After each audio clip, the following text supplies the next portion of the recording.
Students, welcome to Target Gurukul.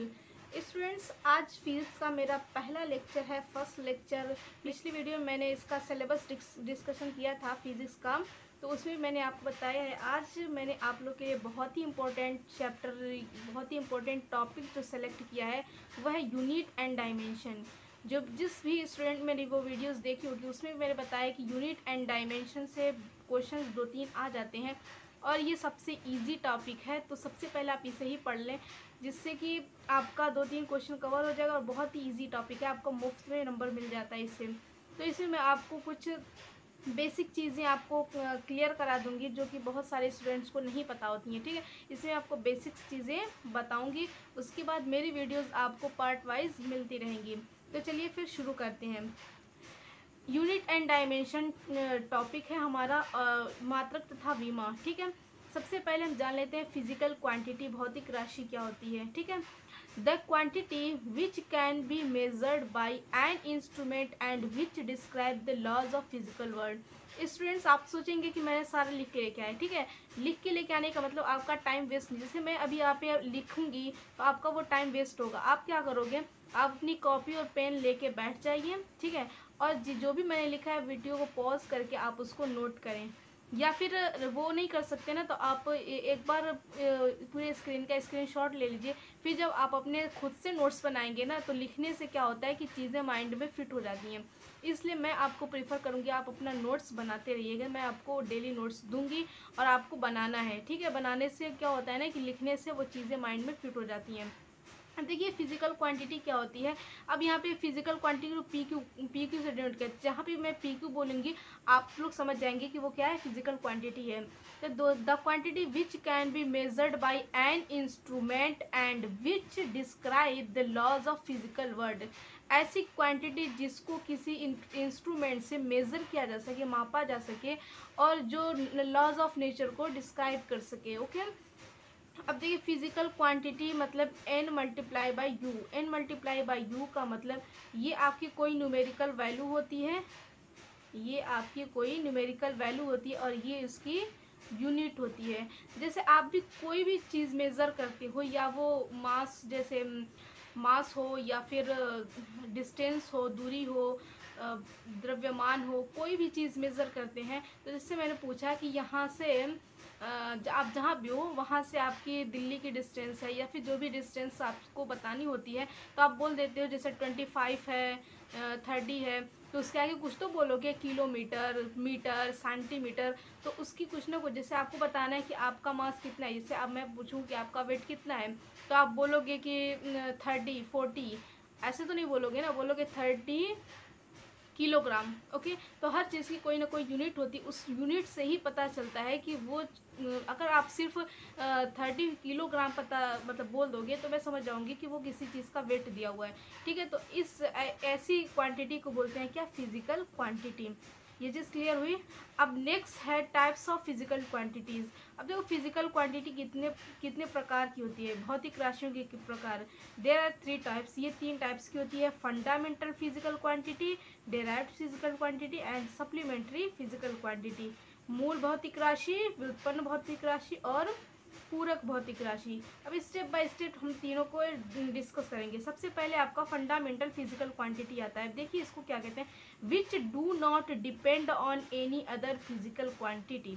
ठीक है, ऐसी फिजिकल क्वांटिटी, ऐसी भौतिक राशि जो दूसरे पे डिपेंड न हो, वो खुद से बनी हुई है। ठीक है ना, दूसरे पे डिपेंड नहीं है, तो ऐसी भौतिक राशि को फंडामेंटल फिजिकल क्वांटिटी बोलते हैं। ठीक है, अब यहाँ पे देखिए फिजिकल, ये इसमें कुल 7 टाइप्स, और जितनी भी अब राशियाँ होंगी, जितनी भी क्वांटिटी होगी, सब की सब क्वांटिटी इन्हीं 7 फिजिकल क्वांटिटी से मिलकर के ही बनी है। ठीक है, अब देखिएगा मैं आपको पूरा डिटेल में बताऊंगी, आप बिल्कुल टेंशन न लीजिए।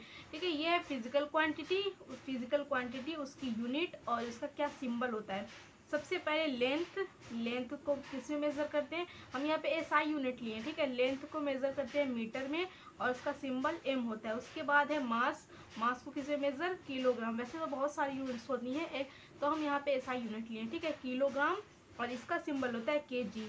टाइम को किस में मेज़र करते हैं, सेकेंड में, और इसका सिंबल होता है एस। उसके बाद आता है आपका टेम्परेचर, टेम्परेचर को केल्विन में, केल्विन का सिंबल है के। उसके बाद इलेक्ट्रिक करंट, इलेक्ट्रिक करंट को एम्पियर में, एम्पियर का सिंबल होता है एम। ओके, उसके बाद ल्यूमिनस इंटेंसिटी, ज्योति तीव्रता। अब देखिए इसका जो यूनिट है कैंडल है, इसको सीडी से, ये तो मैंने जितना भी एंट्रेंस दिया है, फिर कितना भी मैंने क्वेश्चन, इसका यूज़ कहीं नहीं आया, ये बेकार है, ठीक है, इसको भूल जाइए। अमाउंट ऑफ सब्सटेंस, मान लीजिए कि 6 ही आपके पास फिजिकल क्वांटिटी, राइट, तो अमाउंट ऑफ सब्सटेंस इसको मोल में, और इसका सिंबल होता है MOL, ठीक है। ये मान लीजिए आपका 7 फंडामेंटल फिजिकल क्वांटिटी है। अब आप इसको लर्न कर लीजिए।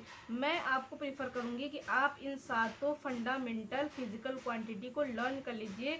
Length, mass, time, temperature, electric current, amount, ये भी कम ही यूज़ होता है, बट कभी कभी आ जाता है एंट्रेंस वगैरह में, क्योंकि ये थोड़ा हाई लेवल का है ना। उसके बाद आता है आपका सेकेंड नंबर। अब देखिए सेकेंड नंबर है डिराइव्ड फिजिकल क्वांटिटी, ठीक है। डिराइव्ड फिजिकल क्वांटिटी व्युत्पन्न भौतिक राशि, नाम से ही पता चल रहा है, जो दूसरे से उत्पन्न हुई है।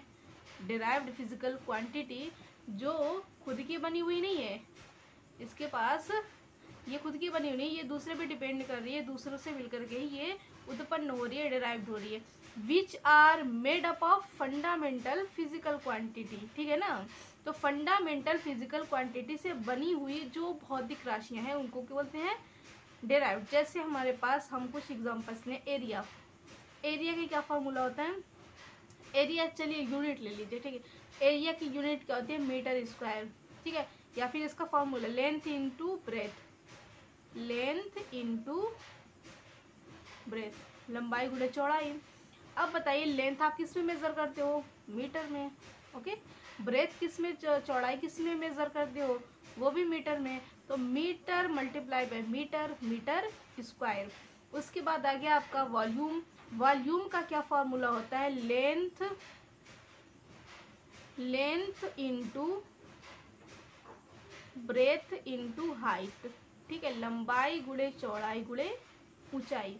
अब यहाँ पे लेंथ, ब्रेथ और हाइट तीनों के तीनों किस में मेजर होते हैं, मीटर में, क्योंकि ये सब एक डिस्टेंस है। अब यहाँ पे देखिए ये हो गया मीटर की पावर 3। देखिए मीटर, मीटर, मीटर क्या है, फंडामेंटल, ये भी क्या है, फंडामेंटल। अब ये जो मीटर स्क्वायर बन गया, ये क्या है आपका डिराइव्ड फिजिकल क्वांटिटी। उसके बाद है मीटर, मीटर, मीटर, तीनों फंडामेंटल, फंडामेंटल से मिलकर के बना गया डिराइव्ड। उसके बाद वेलोसिटी, वेलोसिटी का क्या फॉर्मूला होता है, change in distance, change in distance upon time, change in distance upon time. तो डिस्टेंस का फॉर्मूला क्या होता है, आप डिस्टेंस को किस में मेजर करते हैं, एम, और टाइम को किस में मेजर करते हैं, सेकेंड में। तो इसका आ गया मीटर पर सेकेंड। वेलोसिटी का जो यूनिट होती है वेलोसिटी की, वो मीटर पर सेकेंड होती है। ये एक डिराइव्ड फिजिकल क्वांटिटी। अब है फोर्स, फोर्स का क्या फॉर्मूला होता है, mass into acceleration, mass into acceleration, ठीक है। अब मास को किस में मेजर करते हैं, किलोग्राम, ठीक है। Acceleration, acceleration change in velocity पर टाइम, ठीक है, चेंज इन वेलोसिटी पर चेंज इन टाइम। अब इसका पूरा फॉर्मूला आ गया आपका किलोग्राम, चेंज इन वेलोसिटी, यानी कि वेलोसिटी का आपकी यूनिट क्या होती है, मीटर पर सेकेंड, और डिवाइडेड बाई, फिर उसके बाद ये डेल्टा टी है, तो टाइम, टाइम का भी सेकेंड। ये आ गया आपका किलोग्राम मीटर पर सेकेंड स्क्वायर। इसी को बोलते हैं न्यूटन, ठीक है। इसी को क्या नाम दे दिया गया, न्यूटन। ओके, ये भी क्या है, कैसी है, डिराइव्ड, क्योंकि ये सब देखिए किलोग्राम, मीटर, सेकेंड, सब क्या है, फिजिकल क्वांटिटी है। फिजिकल क्वांटिटी से मिलकर बनी है डिराइव्ड क्वांटिटी। उसके बाद आ गया वर्क। अब वर्क क्या क्या होता है, वर्क होता है force into displacement, force into displacement. अब ये आप लोग निकाल के, ये आपका होमवर्क है, ये आप निकालेंगे खुद से, और खुद से निकालने के बाद मुझे क्या करेंगे, कमेंट करेंगे, और मैं आपको बताऊंगी फिर ये सही है कि गलत है। उसके बाद तीसरी आपकी सप्लीमेंट्री फिजिकल क्वांटिटी, पूरक भौतिक राशि। देयर आर टू टाइप्स, ठीक है। Supplementary physical quantity two types होती है, first angle and second solid angle. Angle कोण, सॉलिड एंगल घन कोण।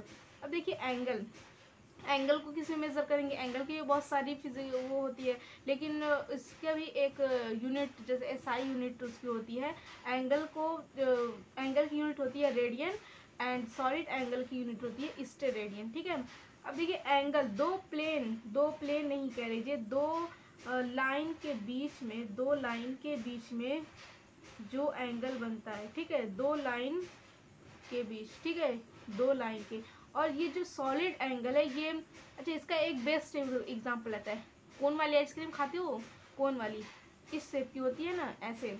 तो कोन वाली आइसक्रीम का जो शेप होता है उसके बीच में जो एंगल बनता है वो आ जाएगा आपका सॉलिड एंगल में। जैसे किसी प्लेन में अगर कोई एंगल बन रहा हो तो उसमें उस एंगल को बोलेंगे सॉलिड एंगल। और सॉलिड एंगल का जो यूनिट है वो है स्टेरेडियन। कभी कभी बाई चांस इसका बस यूनिट ही पूछ देता है कि सॉलिड एंगल की यूनिट क्या होती है, तो स्टेरेडियन, ठीक है।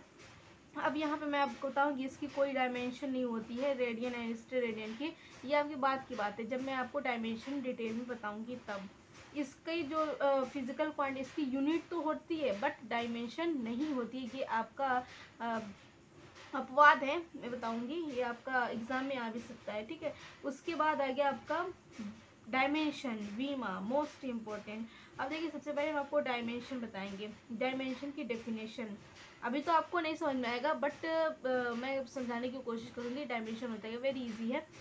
ये देखिए, dimensions are the powers to which the fundamental units raised in order to express the derived unit of a quantity. नहीं पल्ले पड़ा ना, बिल्कुल नहीं पड़ेगा, पड़ेगा ही नहीं। अब यहाँ पे मैं आपको बता रही हूँ कि ये डायमेंशन, सबसे पहले तो आप जितनी भी फंडामेंटल क्या बोलते हैं, फंडामेंटल फिजिकल क्वांटिटी है उसकी जो यूनिट्स हैं, ठीक है ना। यूनिट्स का मतलब कि हम किसी भी चीज़ में मेज़र करते हैं, कोई मीटर में, कोई सेंटीमीटर में, बहुत हज़ारों यूनिट्स होती हैं। तो उसका एक क्या किया गया ना, पूरा यूनिवर्सल एक कांस्टेंट बना लिया गया कि लेंथ को मेज़र किसी भी एक क्या बोलते हैं सिंबल बना लिया गया है कि मीटर का सिंबल ये होता है, किलोग्राम का सिंबल ये होता है, सेकंड का सिंबल ये होता है। तो उस सिंबल को लेके जैसे कहीं पे भी अगर एल एम बता देते, जैसे लेंथ किसे मेज़र करते हैं एम में, मास को केजी में, किसी भी तरीके से आप याद कर सकते हैं। अभी मैं आपको पूरा लर्न करवाऊंगी। टाइम को किसे मेज़र करते हैं सेकेंड में, टेम्परेचर को आप वो केल्विन में करते हैं, ठीक है। इसको कभी कभी थीटा भी अच्छे से, ठीक है।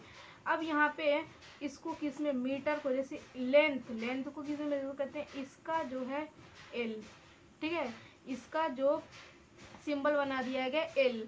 उसके बाद केजी मास है, इसका कैपिटल एम। यहाँ पे लोग ज़्यादातर कंफ्यूज होते हैं, जहाँ एम जैसे आपका सिंबल दिया होता है उसमें यूनिट लिखी होती है, उसका आपको डायमेंशन बनाना होता है। कभी कभी स्मॉल एम को ही लोग कैपिटल एम लिख देते हैं। यहाँ पे ध्यान देने वाली ये बात है कि ये जो यूनिट में स्मॉल एम लिखा होता है उसका मतलब कि वो लेंथ है, इसलिए उसको कैपिटल एल से डिनोट करेंगे। उसके बाद यहाँ पे केजी मास को कैपिटल एम और सेकेंड को हम कैपिटल टी, उसके बाद इसको ब्रैकेट से बंद कर देंगे। टेम्परेचर को थीटा, कहीं कहीं थीटा होता है, कभी कभी के ही लिखा होता है, ठीक है। अब ये हो गई हमारे इतने सिंबल्स यूज़ होंगे, जितने भी हम डायमेंशंस बनाएंगे, जितने भी हमारी डेराइव्ड फिजिकल क्वांटिटीज़ हैं उनको हम डायमेंशन में कन्वर्ट करेंगे, उनका पूरा वो शुद्ध फॉर्मूला लिखेंगे, तब आपको डायमेंशन। अब यहाँ पे ये बात आ गई, डायमेंशन और द पावर्स। डायमेंशन क्या है, पावर्स है जो कि फंडामेंटल यूनिट्स को, किसी भी डेराइव्ड यूनिट्स किससे बनती है, फंडामेंटल यूनिट से, है कि नहीं। डेराइव्ड यूनिट किससे बनी होती है, फंडामेंटल यूनिट से। उस फंडामेंटल यूनिट्स की जो पावर्स होती हैं उसी को क्या बोलते हैं, हम उसी को क्या बोलते हैं, डायमेंशन। एकदम क्लियर कर लीजिए कि डायमेंशन क्या है, पावर्स है। किसी भी डिराइव्ड यूनिट्स में जो फंडामेंटल यूनिट्स की पावर्स होती हैं उसी को क्या बोलते हैं, हम क्या बोलते हैं, डायमेंशन बोलते हैं। फर्स्ट एग्जांपल जैसे मैंने आपको एरिया का लिया था, अब आपको इसके लिए या तो किसी भी फिजिकल क्वांटिटी का आपको या तो उसका वो यूनिट पता होनी चाहिए या फिर आपका फार्मूला। क्योंकि आपका यूनिट से भी निकल जाएगा, फार्मूले से भी निकल जाएगा, इसलिए आपको जो भी याद हो उससे हो जाएगा। एरिया का मैंने क्या बताया, एरिया की यूनिट होती है मीटर स्क्वायर। मीटर का क्या होता है एल, इसको क्या लिखेंगे एल स्क्वायर। अब यहाँ पे जितनी भी डायमेंशन लिखने का जो एक वे है, एक मेथड है, इसको बस एल स्क्वायर नहीं लिखते हैं, इसको एल टी एम के पावर्स में लिखते हैं। अब आप बोलोगे कि यहाँ पे हम एल टी एम को कैसे बाहर लेके आए, अरे भाई एल टी एम है नहीं, उसकी पावर क्या कर दो 0। किसी की पावर 0 का मतलब क्या होता है 1। अब यहाँ पे m की पावर 0, l की पावर 2, t की पावर 0, सिंपल। अब यहाँ पे हम पूछेंगे डायमेंशन ऑफ एरिया, तो आप ये कभी नहीं बोलिएगा कि m power 0, l power 2 and t की पावर 0, हरगिज नहीं। ये ml स्क्वायर t, ये आपको नहीं बोलना है, ये आपका रॉन्ग आंसर है। यही आपको मेन समझना है, यही आपका मेन कॉन्सेप्ट है। अभी मैं इसके नेक्स्ट लेक्चर में आपको 25 से 30 डायमेंशंस निकलवाऊंगी, मैं खुद निकालूंगी, फिर आपको कुछ होमवर्क प्रैक्टिस के लिए दूंगी, आप एकदम एक्सपर्ट हो जाओगे। मैं कोई भी आपको यूनिट दे दूं, आप फटाफट उसका निकाल लोगे। यहाँ पे अगर मैं बोलूँ कि एरिया का डायमेंशन क्या है, तो आप बोलोगे कि एरिया का डायमेंशन जो है एल में 2 है, एम में 0 है एंड टी में 0 है। डेफिनेशन क्या कह रही है कि dimensions are the powers to which the fundamental units raise in order to, तो वो एक पावर्स है। तो आप ये बोलोगे कि जो एरिया है उसका मास में जो मास की उसमें m की पावर 0 है m में, और l में उसकी डायमेंशन 2 है, t में उसकी डायमेंशन 0 है, ठीक है ना। तो ऐसे कभी पूछ देता है कि एरिया में जो इसे नॉर्मली लोग क्या जानते हैं कि एरिया m स्क्वायर है, इसके डायमेंशन l स्क्वायर हो जाएगा। अगर क्वेश्चन ऐसे आ गया कि एरिया का m में डायमेंशन बताइए, m में डायमेंशन, बच्चे कंफ्यूज हो जाएंगे, एरिया में m कहाँ से आ गया, एरिया में तो मास होता ही नहीं है। तो आप क्या इस आंसर बोलोगे, एरिया में m का डायमेंशन क्या है, पावर्स देखिए m का डायमेंशन क्या है 0 है, ठीक है। तो ऐसे ही हमारे साथ बने रहिए, हम आपको पूरा एकदम स्टेप बाय स्टेप क्लियर कर देंगे। मिलते हैं फिर नेक्स्ट वीडियो में। Thank you so much, bye bye.